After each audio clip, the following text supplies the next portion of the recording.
All right.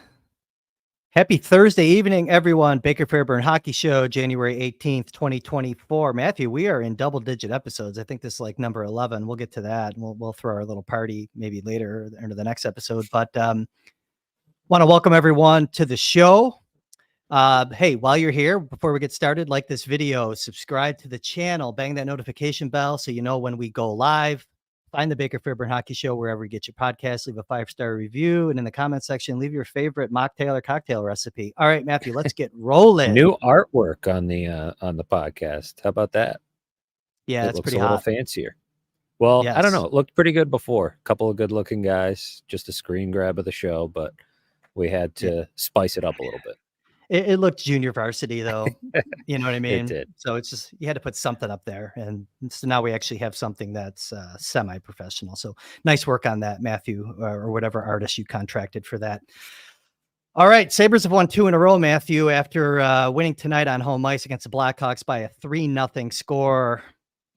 And you know where I'm going with this, so I have a very important announcement to make. Ukko-Pekka Luukkonen, come on!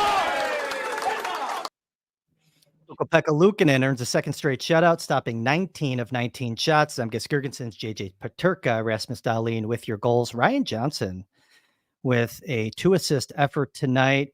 My nerdy stat throw-in will tell you that Ryan Johnson had 4 2-assist efforts last season with the Minnesota Gophers. There you go. There's your random, stupid, useless stat for the night. Sabres go 1 for 5 on the power play. Rasmus Dahlin over 24 minutes of ice time tonight, as expected, the ice time leader. So here we are, Matt. Sabres improve. I have them at 20, 21, and 4, 7 points back at Tampa. Tampa 7-3 winners tonight over the Minnesota Wild, the Western Conference version of the Buffalo Sabres. So big one now with the Sabres are 7 points behind the Wild for a wild card spot. And I actually think that Tampa leapfrogged Toronto tonight. So that is correct. So the Sabres are sitting at 44 points, Toronto occupying the final wild card spot with 50 points. So if I can do my freshman year math, that puts them 6 points back of the final wild card spot. Toronto loses a 3 in a row. Tampa won their 4th straight tonight. So Toronto is currently losing 2-1 to Calgary. Okay. Washington is already a winner tonight for the out-of-town scoreboard watchers. Few other games going on, but those are the 2 of note. 2-1. Toronto is losing to Calgary at the moment in the second period. So some hope that they stay stagnant, and they're sliding a little bit. So before we begin into the teeth of this Thursday evening show, how was the cookie?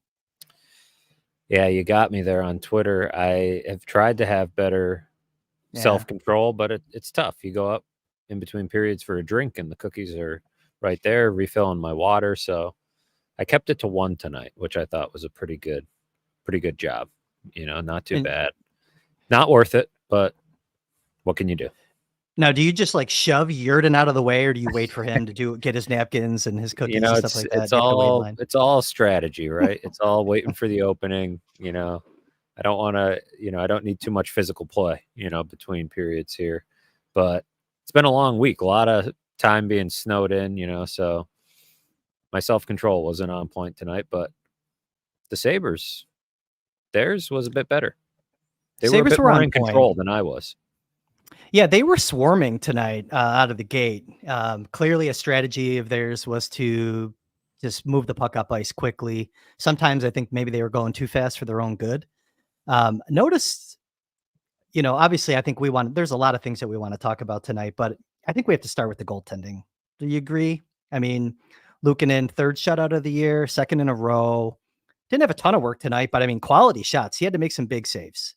Sabres were giving up a lot of zone entries down the right side. I noticed that pattern. I don't know if that's like a game plan that teams are noticing, using heat maps or whatever, where teams are having success breaking into the zone against them. But a lot of opportunities that Chicago was getting coming in down the right side.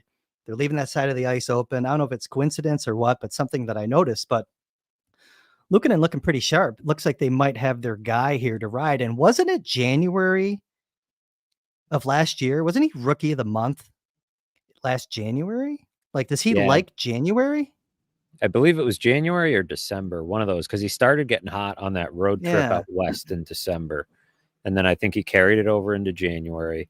But this situation feels different for him because so many complicating factors last year, including Craig Anderson's weird schedule. You know, Eric Comrie was injured, coming back from injury. There was still some hope that he could be the guy they signed him to be. And they were waiting on Devin Levi. So Devin Levi comes and they sort of clear the path for him to get some games. Just a lot of noise, I feel like, in the goalie depth chart around February, March last year.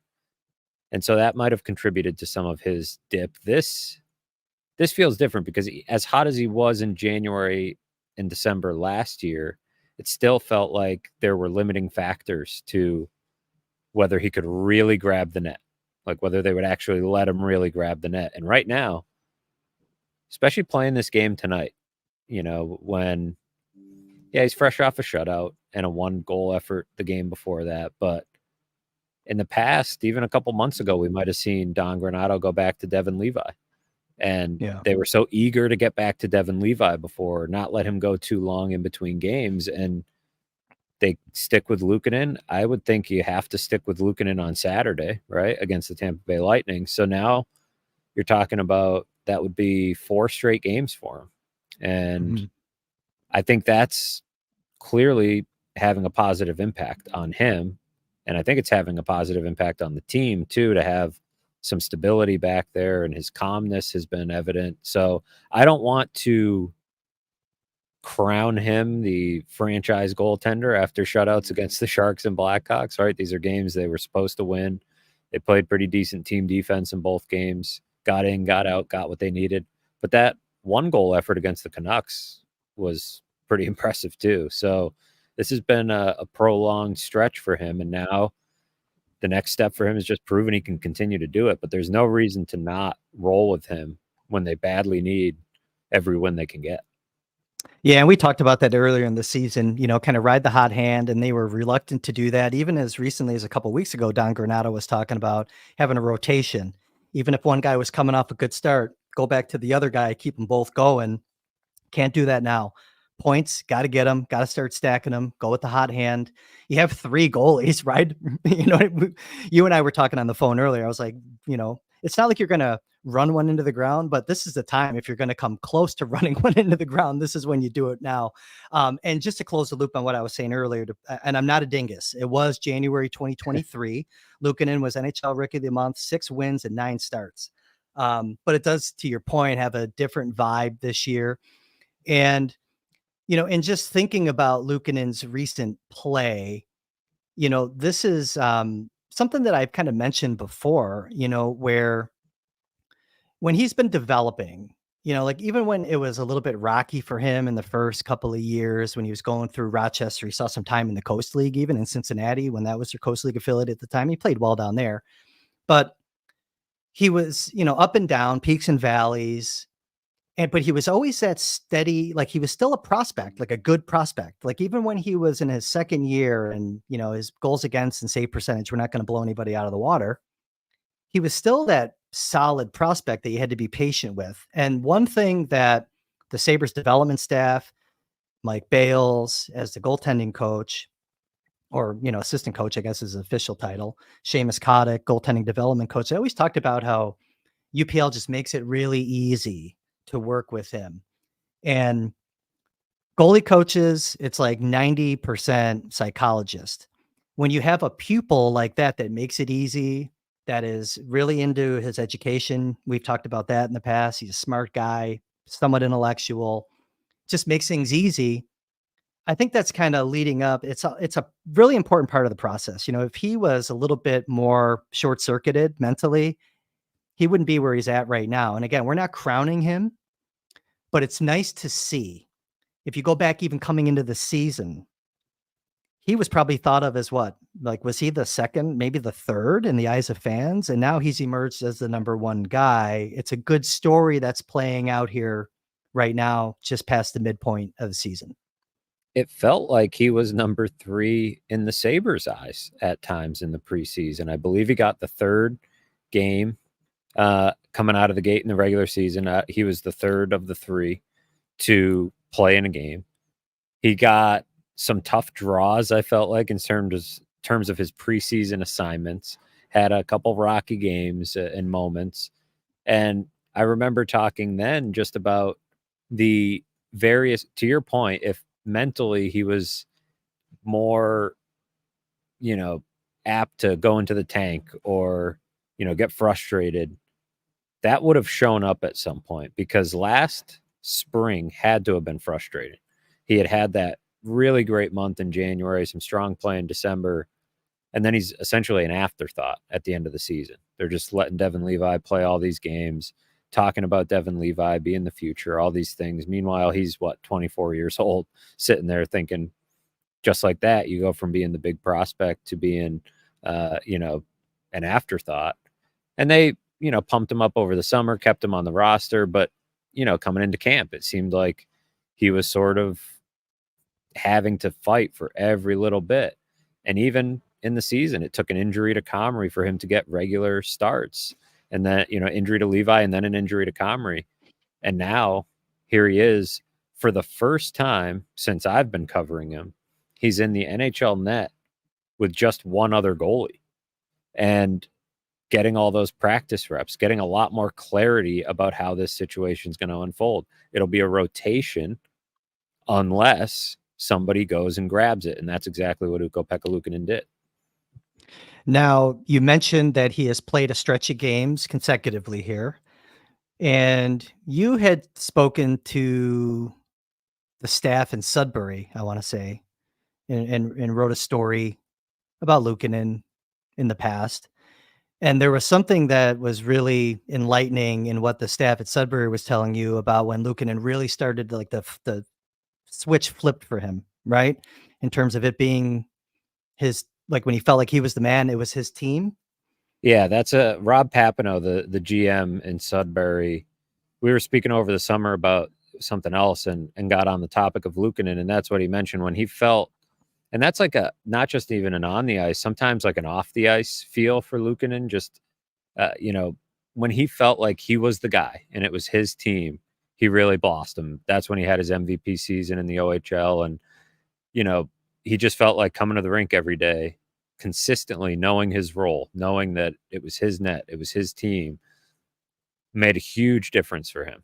And that's something that has to be earned, right? It's not as if the Sabres made a mistake by not giving him that feeling before now, because that feeling is going to feel a lot better when you earn it and when you know it's the case and it's true. And obviously the OHL is different than the NHL, but he is a great teammate. Don Granato was just talking about how, tomorrow morning he'll probably be in early watching clips with Mike Bales, to your point, trying to find ways to get better. He'll be on the ice early, on the ice late, taking shots, and working on his game, but helping other guys work on their game. And I think that helps, other guys really feel like they want to play for him, and helps him in that whole feeling on and off the ice of feeling like, okay, this is my team. And I wouldn't have blamed him at times over the last 12 months if he didn't feel that way. Felt like Devin Levi's team in March, right? Felt like Craig Anderson's team at times when he was there. And it certainly felt like Devin Levi's team all summer and leading up to the regular season. Like they were clearing the way for it to be Devin Levi's team. And Ukko-Pekka Luukkonen had to kind of wrestle it back here. And now comes the test, right, of making it more than just 6 games. These were two really bad teams that he shut out. So, you want to see some consistency, but he also shut out the Colorado Avalanche this year too. So, he's done quite well when called upon, despite, some inconsistencies early. Now I want to see, okay, some pressure starting to mount as they're collecting some points slowly. Now they have a game that you'd almost call it a must win here in mid-January, right? You don't want to drop one to the Lightning at this point. You want to get some points. So he's going to start to feel some of that pressure too, and against some better opponents, but it's got to be his net right now. And it's interesting too, because Brian Cummings mentions, he likes contract year Luukkonen. It is a contract year, so decisions have to be made, and that's probably the best place to spin this conversation, because I see some chatter in the chat as well about Devin Levi and what this means for him. What do you do with him? Eric Comrie had a shutout in Rochester recently, and Devin Levi's not playing games. Here he is as a rookie, and he hasn't played in over a week. Last he played was last Tuesday. So, what do you do with him and Comrie and then what do you do with Luukkonen beyond this season? Well, that's going to be a big story to follow over the next few months. Yeah, I'm not in the camp of shuttling goaltenders up and down right now, the 90. Well, the 90's not in good shape. I don't know if you've seen. Yeah, so stay off it anyways. Yeah, I did see some pictures. Still an advisory. There's a lot of tractor trailers, 18-wheelers. I mean, that's the problem, though. But Levi has to play, right? He's got to get minutes. I get it. But right now, I don't know if in Rochester's the best, because Luukkonen's still young. We just said we're not crowning him. He could have a clunker. He can kind of have a dip here. You don't know what's going to happen when they go out west. And I believe that Levi can step right in and seize the moment. He seems to be that type of guy that can do that and kind of pick up the slack and carry the load a little bit. And be the team player that we just said Luukkonen is, and step up. I believe that.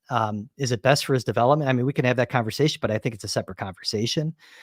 Comrie, just keep him there for now. I don't want to move guys up and down just right now. Right? Just keep it going as it is right now. Levi will get his opportunity. They're going to need him. They have back-to-backs coming up when they go out west. He'll get one of those games. And that's 2-3 games away.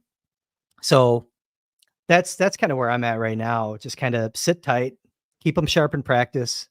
Practice shot quality matters too. You can't simulate a game. Everybody's going to get a game here soon. That's kind of where I'm at. Are you thinking differently than I am? Are you thinking that it's an opportunity to move him down to Rochester so we can play? Because I'm just not. It could there be. Yet. It could be, but where I'm in agreement with you is that I don't think back and forth is good, right? So I think the only way you're doing that is if you're saying, okay, let's get him down there and let's keep him down there.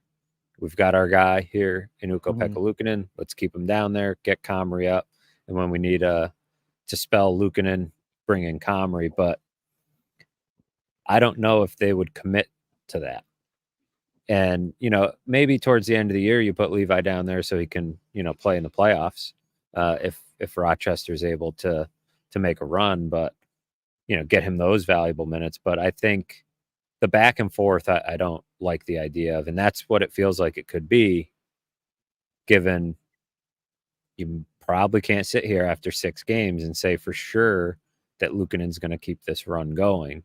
There's still, something left to prove there. So I'm with you that, he's still going to end, even what's he sitting at games right now played this year?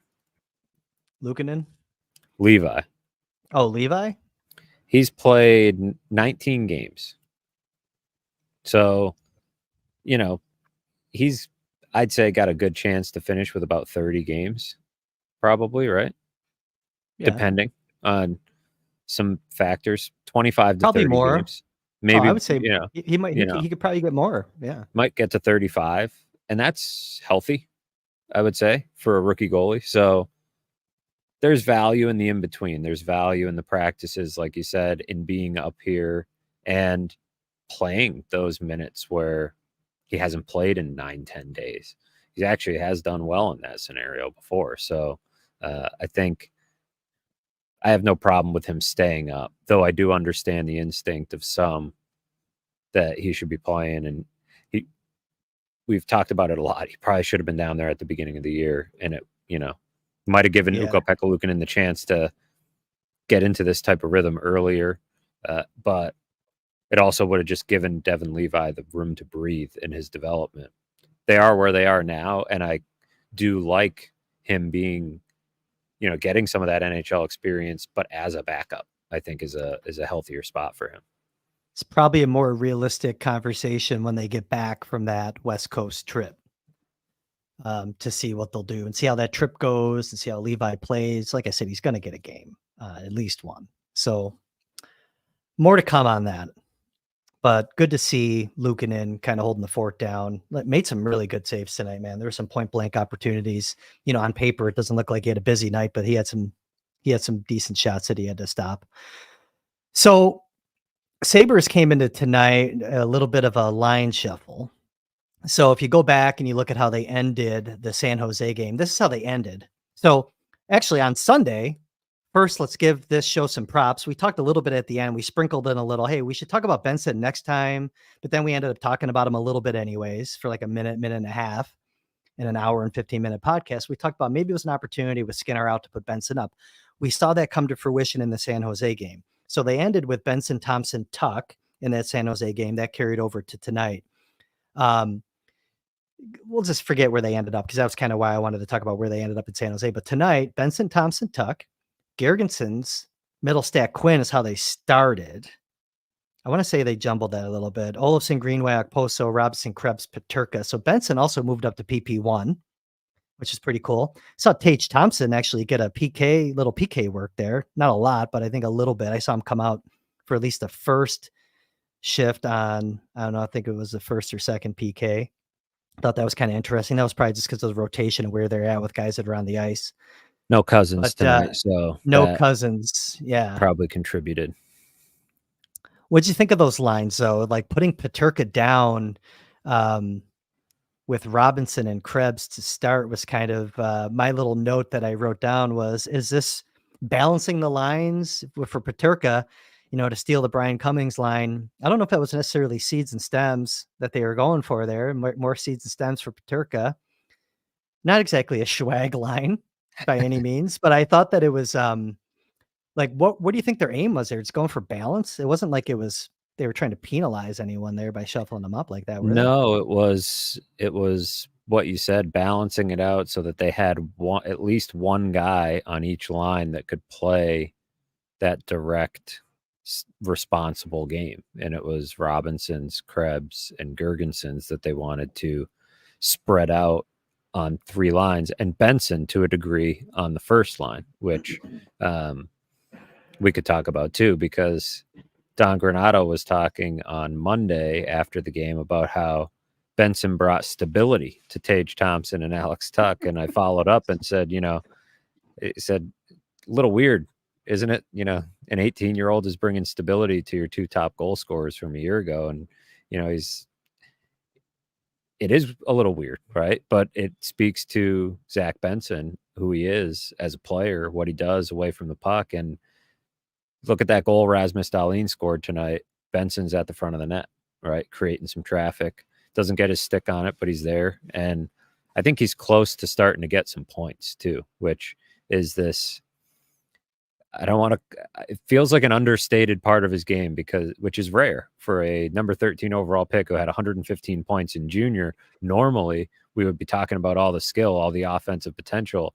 And yet I think I'm somewhat proud of this hockey market and the folks in the comments that, here on the chat, that we talk a lot about what he does away from the puck, right? We talk a lot about his habits, his details in all three zones and the plays that it creates. And so that was, the impetus for putting him on that line. But I feel like having him on that line is a nice preview of what maybe you can get next year or for the rest of this year in terms of making him a big point producer for this team, or putting him in a position to make a jump in productivity. So yeah, I'm really interested to see how he finishes the year, because it feels like he's been close to getting a lot of points. And, tonight was another example of that, but still, night in, night out, here we are. Could have been hitting a rookie wall at any point, but all those little things and setting the tone. And then that worked for that line, so they spread it out amongst the other lines, and I kind of liked it. A lot. How much have we talked about habits, competitiveness, on and on and on? Don Granato's talked about it over and over and over. Part of it is all these skilled guys trying to do a little too much. And when you have somebody setting the tone on each line, you can get a little bit of a different result. And it doesn't hurt to see Krebs with a little bit of skill on his wing too. You know, we've talked about where he fits in, and that's part of that as well. So maybe the balanced lineup, you know, we'll see when Skinner's able to make his way back and you have everybody healthy, do they, you know, maybe rethink how the lineup looks? I guess we'll see. That was part of it. That's what I keep thinking about. Like, is this Benson, Thompson, Tuck? Does it have potential when Skinner comes back? Is it a thing? Benson looks like right now, it's weird saying this about a kid who's still 18 years old. He's like the type of guy that you can use to get others going. I'm not saying that's why they put him up with Thompson and Tuck necessarily. Don was almost suggesting that in a way, stabilizing. Yeah. But like, he seems like a guy that you can move around to get others going because he's so tenacious. He has urgency. You saw the urgency tonight, going to the net, looking for guys. I just think there's something there. It's funny. He lines up as a winger. He plays like a centerman. He's all over the damn place. You know, puck support's really good. I could see that being something like a tool. Like, that's how they use him in the lineup down the road. But yeah, to your point, I mean, it's going to be really interesting. His game, it looks so good. I don't really worry about Rob Wise has a comment in here about, you know, don't we think he'll hit a wall playing every game? We'll see. You know, we've seen it with young players in the past. I mean, it's a relevant thought, Rob. The old fire wagon, Rob Wise. I think it's, you know, Peterka, we talked about it earlier in a very early episode of the show, how they sat him down for a little bit last year because he hit a wall. I'm not concerned about the offense too, to your comment, by the way, Matthew, about, you know, like Joe Thornton, I think, had 7 points in his rookie season after being first overall. He ended up okay. You know, like they figure out how to play in the league. Yeah, they figure out how to play in the league. Joe Thornton also only played like 55 games when he was an NHL rookie. I don't know if there was injury in there or did they sit him down, and maybe that's where Rob Wise is going. We're only halfway through, a little over halfway through. We'll see. But like right now, I don't have any worry about his confidence getting shaken. I don't think he gets rattled. You and I spoke about this before. When he wasn't scoring, like when he didn't have his first goal, was he gripping the stick? And we were just saying, I don't think he gets rattled. I think he also has that makeup to just kind of persevere, push through, play his game, no matter what's going on with his goals and assists. But however, what does worry me is still like the veteran leadership kind of bringing him along. Is there enough of it to really keep him going where he runs out of gas on his own to push through? We'll see. You know, there's still a lot of season left here with him, but I love it. I get excited thinking about, as a prospect guy, you know, I get excited thinking about the future, you know, 4 or 5 years. Who's his centerman going to be? Who's the best line mate potentially for him? You know, and I look in the system, it's like, you know, is that centerman on the roster right now? I don't know, because they have some decent high IQ center prospects. Like a Noah Ostlund would be great with Zach Benson down the line once he develops. You know, I was looking at some plays that he made last night around the net. And if he had more support of guys that were there at the net, you know, that had the IQ and know to fill space and find the soft spots, could have been a couple more goals put on the board last night. Some of those guys weren't there. PP was maddening again tonight, by the way. I don't know if you noticed it. They were 1 for 5. I was happy to see Benson up there on the PP, added a little different look. There was a power play, I think it was in the second period, where they were in the right spots for like the first 15 seconds. They had one guy in the middle of the ice, and then they all just spread out, left the middle of the ice open. It's like, what are you guys doing, man? You know?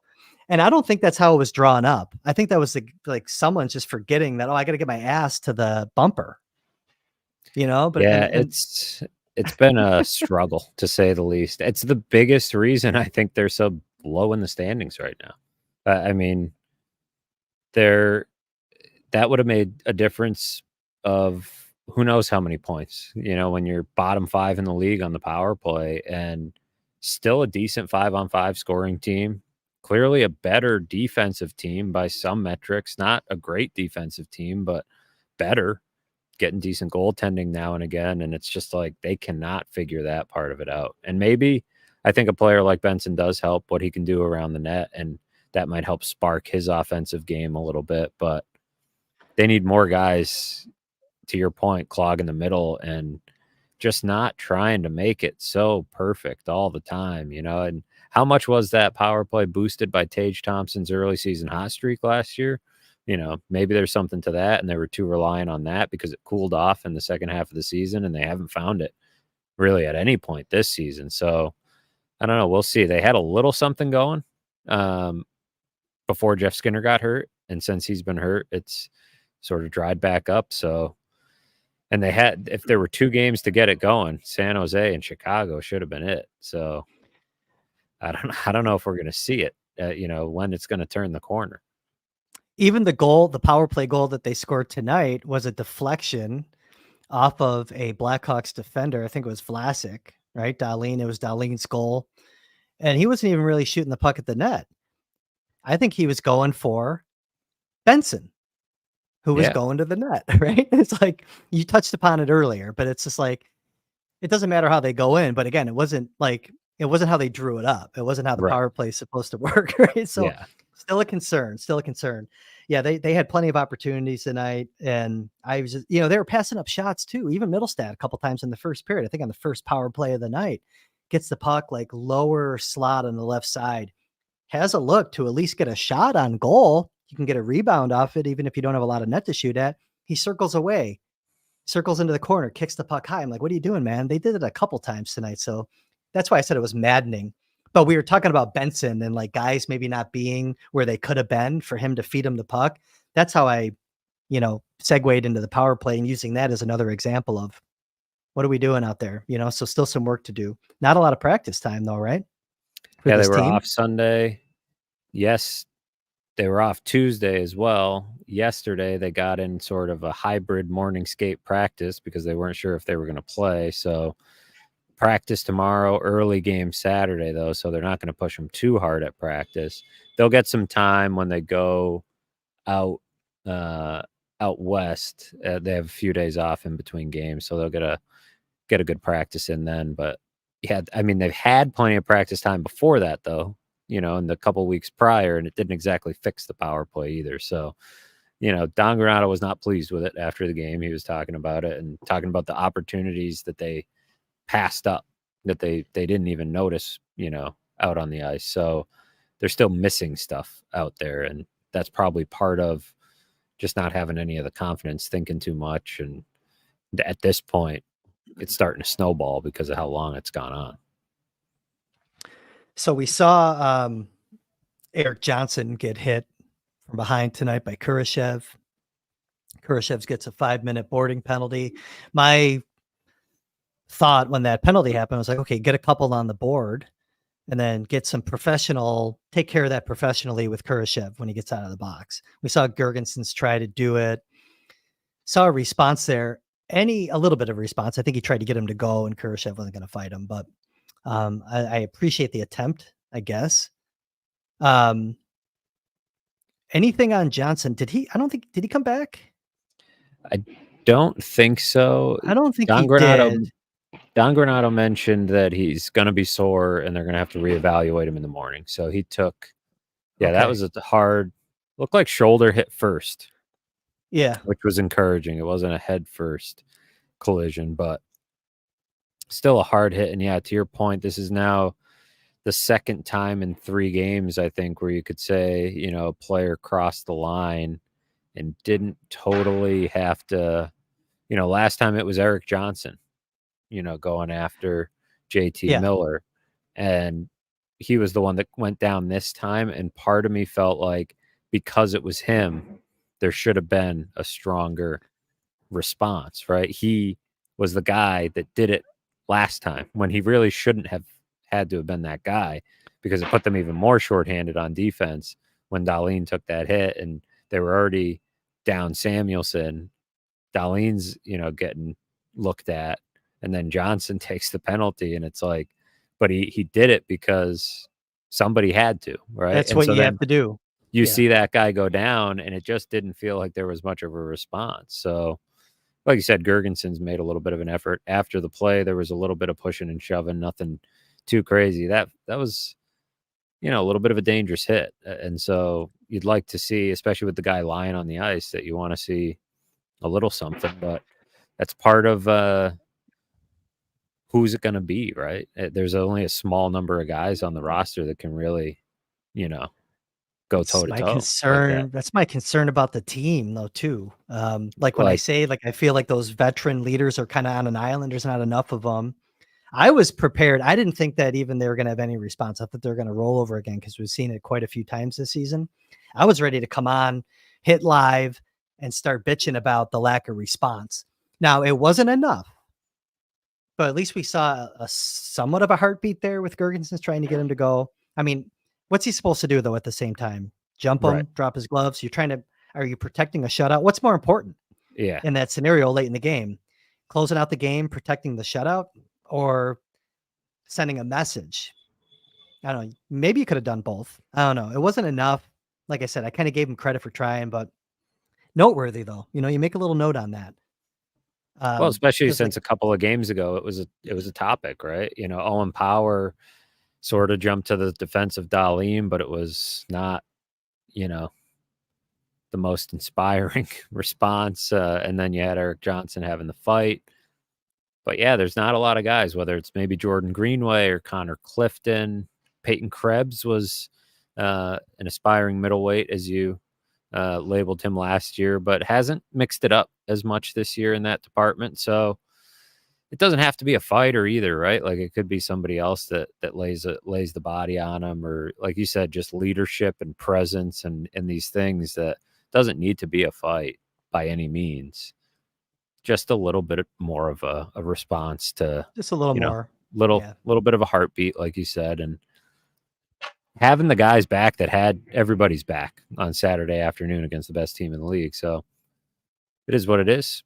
Little, like you said, little thing you take note of, but and maybe something that you take note of going into the offseason if you're Kevin Adams. Yeah, I mean, it's funny because like the last time that the Sabres, I brought up like, and maybe it wasn't fair. I still remember, Lucic, that whole thing years ago. Like, get over it, right? It was like over a decade ago. I understand, but what the Sabres did after that as a response, that's the year they drafted Kassian, Marcus Foligno, Braden McNabb in like 3 of the first 4 rounds of that draft. It was a response to that. To your point, that's what made me think of it. You're like, maybe you take note of it and you work on weaving in to your team some additional team toughness. You don't have to be this big ass kicker, you know what I mean? But a little more teeth to your lineup wouldn't hurt, I think. And I think we're seeing that right now the past couple of games. So we should probably do a hard shift. I don't think there's anything else from tonight's game. Is there anything else from tonight's game that you noted that you wanted to cover? Or I don't want to keep you there forever, by the way. I know I know it's colder than a witch's tit outside. I know it's not warm in that arena either. We probably want to get you on the road. Yeah, it's not super warm, but it's not it's cold outside, so it's hard to notice the difference this time of year, how cold it is. They're setting up for something here. Bandits, maybe. I don't know. Oh, yeah. So apologies to anybody who hears a little bit of background noise, but they're laying the slabs over the ice for something. Practice is at Harbor Center tomorrow, so there you go. Yeah, it probably is Bandit land. I wanted to follow up on a discussion that we had on Sunday when we were snowed in doing the Baker Fairburn hockey show. And we were talking a little bit about, we were just having a conversation and we went down this path of talking about Vancouver and where Vancouver was a year ago, way out of the playoffs, like more than 10 points, probably like, I forget how many points, was 17 or something like that, out of a wild card spot. And then we were trying to figure out, like, how did they become this team now that they are this offensive juggernaut, a league leader in the standings. And we were just going through our theories, right? Well, I came across John Scott's podcast this week. I think we got an answer, at least a take from one of the Vancouver Canucks. Not John Scott from Spectrum News. No, not John Scott from Spectrum News. No.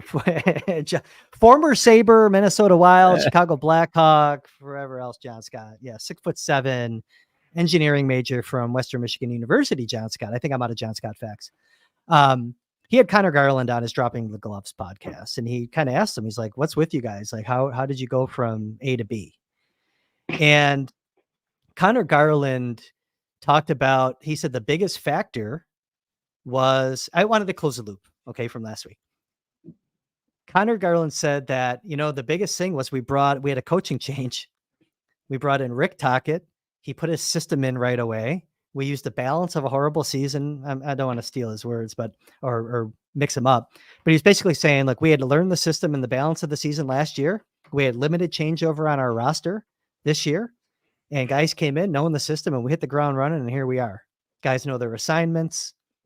I thought that was really interesting because you and I had been talking about, when they were losing, like, how do you fix the team?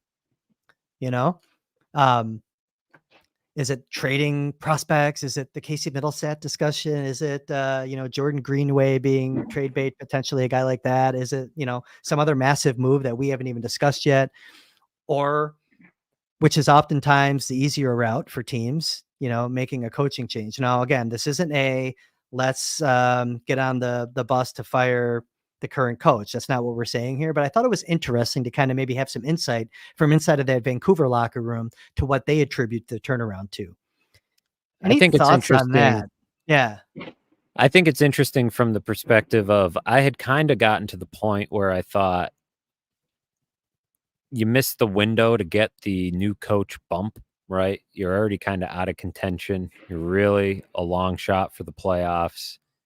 So how much benefit is there to getting a new coach versus riding out the season and seeing if Don Granato can find some answers and having some patience and maybe heading into next season ready to make the switch if you need to.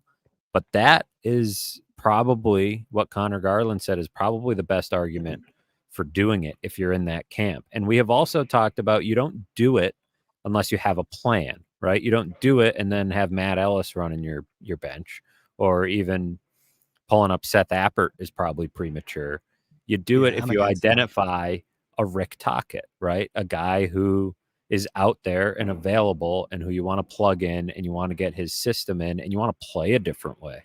So that's an organizational thing, right? That's a Kevin Adams decision. How do you want to play? Like, they have changed how they play this year in some ways, right? They are not as, whether they've changed how they play or they're just not as effective at generating chances on the rush. They're better at limiting them, right? They've focused some of their attention to defense and taken away from some of their offense. So where did that come from, right? Like, who was that a decision that Don Granato and Kevin Adams made together about what they need? But I think that point about systems is an important one where you can start to get comfortable with the new guy and head into the offseason with a little bit of optimism. I don't think they're anywhere close to that, but they're playing well right now, right? They're winning games. So I don't think they're anywhere close to that point. But I do think it is an interesting addition to the conversation because, like I said, I hadn't thought of it in those terms, but I could see the value. It would take conviction from Kevin Adams in the sense of, there's a guy out there that I want and I'm going to go get him. And there's a way I want to play. And this guy that's out there is going to, fix it. Fix how the team is playing. And so those are two decisions that, can I see Kevin Adams making them? Probably not yet. Well, certainly not yet the way they're playing. They're playing well. But, not to mention Terry Pegula is probably a little distracted with his football team right now and, some of the stuff going on there. So, those are big picture decisions to make about how you want to play. But, you could also go into the season with Granato on maybe a shorter leash and, do it that way. But I don't know. It's an interesting addition to the conversation for sure, because Vancouver has been the model, a different model than what we routinely see referenced with the Sabres, right? Just be patient like Colorado or Tampa or whoever. But Vancouver did it a different way and didn't have to dramatically overhaul or, have some amazing contribution from a rookie or anything. They made a few tweaks. They got a new coach and boom, they're one of the best teams in hockey. If you can go out and you see a player that's going to make your team better, you go out and you try to acquire that player. Same can be said for a coach. Rob Wise comment, I threw it up on the screen here, heard a comment. This goes back to the Vancouver adjustments that they made. Heard a comment of JT Miller that the biggest difference is that with Tocchet, they know what adjustments to make when they aren't playing their A game. I think that's kind of tied to what Connor Garland was saying about their system, playing within their system and adjustments that they need to make when playing that system, in-game adjustments, part of that, in my opinion. Chat is hopping. 45-minute mark is usually a good time to throw up some things. If you see any, Matthew, again, I'm doing a bad job. It's hard for me. Yeah, go ahead. Do you think this latest stretch convinces Kevyn Adams to become a buyer at the deadline? I think Kevyn Adams, I'll take a stab at this, my opinion, and I'll let you go, Matthew. I think Kevyn Adams is always looking to make a hockey trade. Are they going to go out and be a buyer for like a rental? No.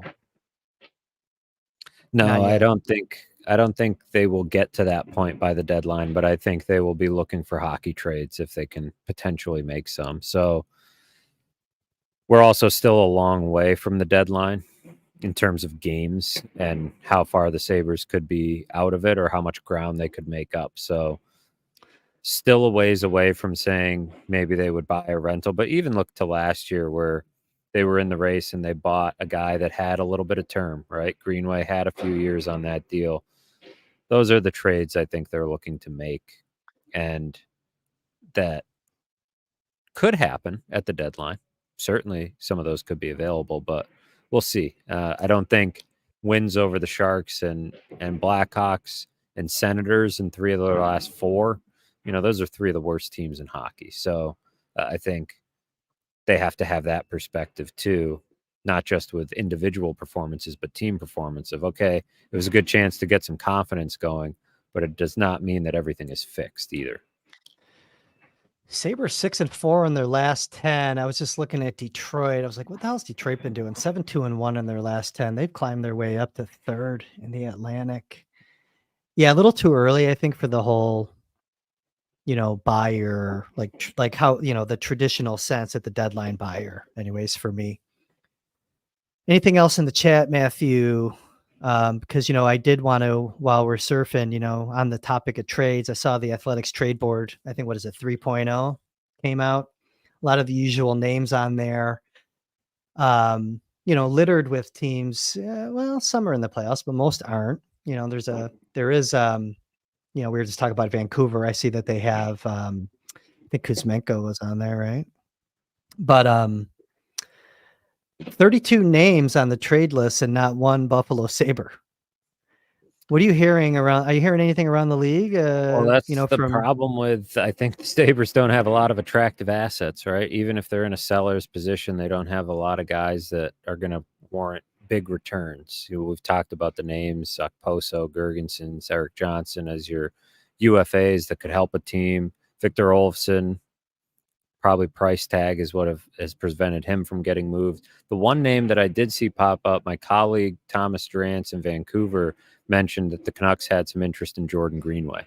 So funny enough, turn it into a Canucks podcast. Right, it is, which is good. Vancouver's a big market. It helps expand our reach. It's the Baker Fairburn hockey show, right? It's it's generalized. So Thomas Durantz. Sorry, I didn't want. He mentioned that Jordan Greenway was on their radar. As somebody that they could target, and obviously the Sabres just acquired him last year, but he's still that type of player that a playoff team is going to look for, right? Some of that size and defensive responsibility, penalty kill, prowess. I don't think the Sabres are necessarily looking to move him. They don't need a 3rd round pick or whatever, they could get back for him, 2nd round pick. So, maybe if there was a hockey trade to be made, but I don't think Vancouver is going to be willing to part with too much meaningful roster talent when they're making a playoff push. So, but he's probably a name to watch for the same reasons we mentioned, some other guys, whether it's Casey Middlestat. You look at contract situation, you look at value to other teams, and Greenway's a the type of player who can be a sought after commodity at this time of year, I think. Little playoff beef defensively responsible. Yeah, I can see it. I could see other teams besides Vancouver, but that's kind of an interesting connection. Yeah, I just thought it was interesting. Like you'd think at some point a Sabre would pop up on there. Yeah, you're probably right about the Olofsson price tag. What does he have? 4 goals this year. Also, I mean that could be a Right. factor, right, for a guy that usually scores. Well, it's the at that price tag to production ratio is not Yeah, strong with that it's one. not very strong. The stock is dipping, so to speak. Well, Matthew, I'm not going to keep you very long. We're at 50 minutes. A few people did ask if I was stuck in the garage. I'm at the rink, the arena, if anybody was wondering. This is just a plain blue backdrop in the press box, but Does sound like they're working on cars, though, changing some brakes behind you there. It was at the beginning when people were wondering where I was. If people had not picked up on that, I am at the arena. Yeah, there's some nonsense going on. I suppose that makes this a decent time to No, it's all right. whatever the hell they're doing down there. It's not too bad for me in my ear. Go get me Lawson Krause. Stephen Cantor says, go get me Lawson Krause. Start there, and I'll be really happy. A great third line player, good contract, go to faceoffs. Yeah, I mean, Krause fits the profile of what I think the team could use more of. That's for sure. I don't know what the price tag would be. I guess we'd have to talk a little bit about that. But no, I think that's along the lines of the type of acquisition that I'd be okay with. Again, based on the cost. Other than that, Matthew, what do you have cooking up? Go ahead, man. This, and I was asked this in the mailbag, and I never got around to it, and then I saw it pop up here. I'm always. Can you read? Can you read the question for the audio? Steven says, I would like to know if Matthew can elaborate on the vibe in the locker room. Are players calm, uptight, etc.? So, I obviously missed a few weeks when I was out on parental leave. As listeners know. So I don't have a chunk of December in there where they were probably pretty uptight, would be my guess. And I definitely sensed some of that when I returned as they were fighting the win-loss, seesaw. But I think on the whole, there has been a bit of a calmness about the team. They're not overreacting too much. And part of that, I think, is how the season's gone. Not a lot of long win streaks, not a lot of long losing streaks either. So I haven't been concerned by anything I've picked up on, but I always do preface these things as well by saying we're in there for a brief window of time, and they know that we're in there. So it's not as if it's you're able to be a true fly on the wall. But you can get a feel, having been in winning rooms and losing rooms and different sports, but this hasn't reached like any sort of boiling point. It doesn't feel like these guys it still feels like a group that really enjoys playing with one another, and there's frustration, of course, but so just wanted to touch on that quickly before we part. You asked what I have coming. I've got a story coming on Connor Clifton. What do you got?